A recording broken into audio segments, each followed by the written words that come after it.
Bom, a gente volta a falar sobre as eleições, a corrida presidencial.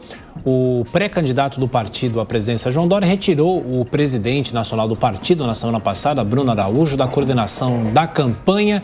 E, enquanto isso, há uma grande movimentação para as indicações de candidatos ao Senado. Para falar sobre as últimas movimentações tucanas, a gente conversa agora com o senador suplente do PSDB de São Paulo, José Aníbal. Tudo bem, senador? Mais uma vez, muito obrigado por estar aqui conosco nessa edição do Jornal da Manhã. Eu já começo perguntando para o senhor, independente de quem será o candidato, na verdade o nome que ganhou foi indicado em prévias do partido, que o senhor inclusive teve uma participação. Eu pergunto, essa retirada de Bruno Araújo do comando, isso mostra que o partido está realmente rachado e o seu nome já foi cogitado para o Senado? Como é que o senhor avalia essas últimas movimentações políticas dentro do PSDB? Bom dia, muito obrigado pelo convite. Bom dia a vocês todos que estão aí e que nos ouvem e que nos assistem.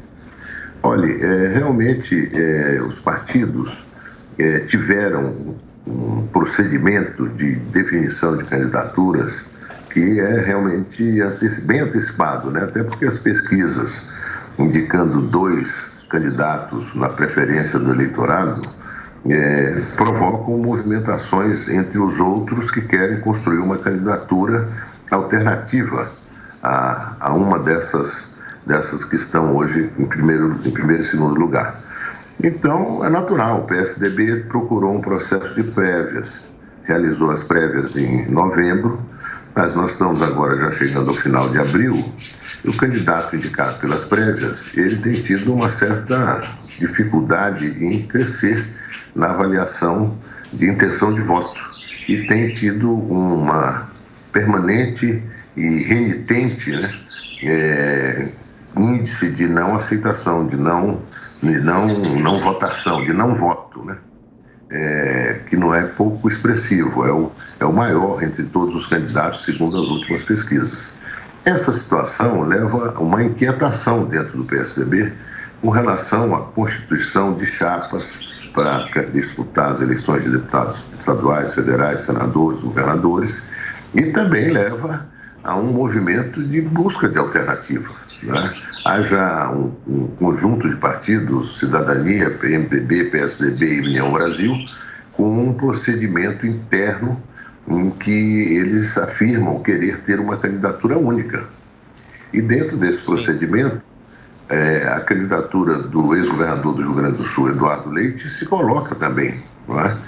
Esse procedimento ele se sobrepõe, num certo sentido, aos procedimentos internos de todos os partidos. Nós não podemos omitir nenhuma postura de candidatura presidencial que seja legítima, que esteja afiliada a um partido e que se coloque nesse procedimento no qual esses partidos vão definir um candidato único agora no mês de maio. Perfeito. Agora, gerando aqui os nossos comentaristas, o Ricardo Salles faz a pergunta. Salles. Zé, bom dia.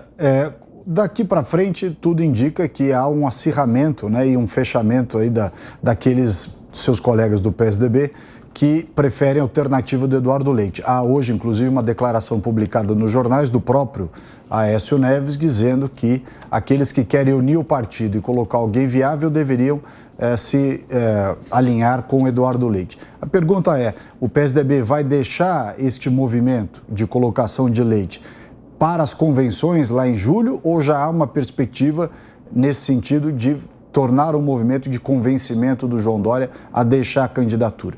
Ou seja, vai para a convenção, vai no voto ou há um processo de convencimento já em andamento? Olha, Salles, a convenção é a última instância. Deve ser feita na segunda quinzena de julho, primeira semana de agosto. Mas estamos longe da convenção. Então é importante que essa decisão aconteça agora, que ela se realize, se viabilize já no mês de maio. Senão é muito difícil você afirmar uma candidatura tão próximo às eleições. Isso foi possível em 1994 com o Plano Real. Foi a partir do Plano Real, em julho de 94, que a candidatura do presidente Fernando Henrique começou a crescer. Ela era uma candidatura de um dígito, 4%, 5%. Quando a sociedade associou a candidatura dele a um plano que fazia com que o salário chegasse ao final do mês, então ele cresceu enormemente. Não é o caso agora, embora eu ache que há muita coisa por acontecer nessa eleição. O ideal é que essa decisão, e nós defendemos, eu sou um dos que defendo também a candidatura do Eduardo Leite, porque ele tem uma baixíssima rejeição e tem o que mostrar, né? O que ele fez no Rio Grande do Sul foi importante, uma alta avaliação positiva dele e uma relação muito boa no sentido de criar uma convergência para definir um programa. No caso do programa deles lá, eles conseguiram deixar de pagar salários parcelados, pagar 13º em 12 vezes, e dívida de toda a natureza, e passou a ser um Estado investidor. Senador José Aníbal, a pergunta agora de Amanda Klein. Senador, bom dia.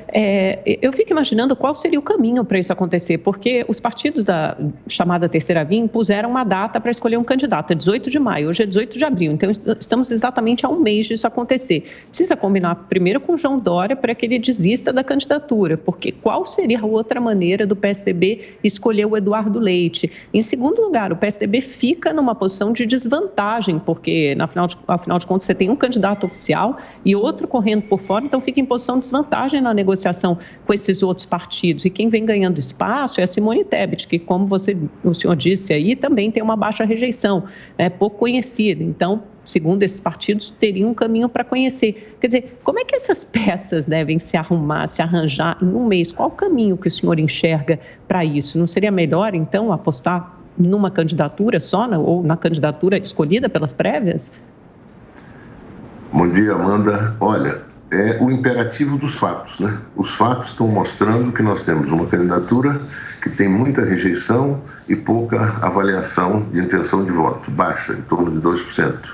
E isso, o Dória é candidato já há uns 3 anos e foi oficializado nas prévias faz 5 meses. Então, o imperativo dos fatos estão mostrando que é preciso buscar uma alternativa.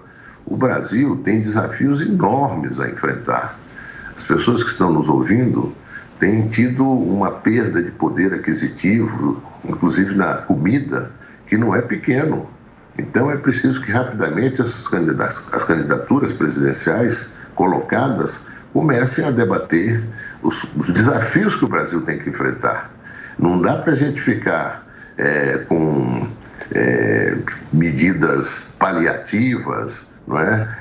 Dando volta no toco, e não decidir. Nós temos que decidir. Como você disse, temos 30 dias, e 30 dias na política é um tempo muito adequado. Eu acho que, claro, o PSDB, o fato de ter 2 nomes, pode criar alguma dificuldade, mas não uma dificuldade intransponível. Caberá a esse conjunto de 4 partidos definir uma candidatura que seja a mais viável. E nós não vamos deixar de apresentar, e ele já está se movimentando pelo Brasil, a candidatura do Eduardo Leite. É um candidato que nós consideramos realmente competitivo. Senador. Inclusive, o partido, de um modo geral, considera isso hoje de forma muito majoritária. Felipe, nosso tempo está terminando, mas ainda há espaço para a pergunta de Cristina Grêmio. Cristina? Bom dia, senadora. Eu queria a sua opinião em relação ao nome de Luciano Bivar, que veio de surpresa aí, né? Acho que inclusive para esse bloco chamado de terceira via. Como que ele entraria na discussão, ou como que entrou na discussão aí na visão dessa ala do PSDB que está a favor da candidatura de Eduardo Leite? Ele seria um possível vice ou eventualmente seria descartado mesmo e aí a terceira via abriria mão do apoio do União Brasil? Não há como abrir mão do apoio da União Brasil. É muito importante, é um partido que tem presença nacional. E o Luciano Bivar, o presidente do partido, se colocou como também um dos nomes a serem avaliados nessa decisão de 18 de maio. Aí, claro, vai se conversar muito, vai se ver qual o critério melhor desse grupo definir finalmente quem é o seu candidato, não é? Muita gente achou até que anteciparam muito a data. Eu acho que não, é uma boa data. 18 de maio é um bom momento. O Brasil precisa que esse conjunto de forças políticas apresentem uma candidatura viável, com chance de disputar e vencer a eleição. Acho até que o Brasil espera por isso. Ok. Senador José Aníbal, do PSDB de São Paulo. Obrigado mais uma vez pela atenção, pela gentileza. Boa semana. Até a próxima. Para vocês também, muito obrigado e bom dia. Bom dia.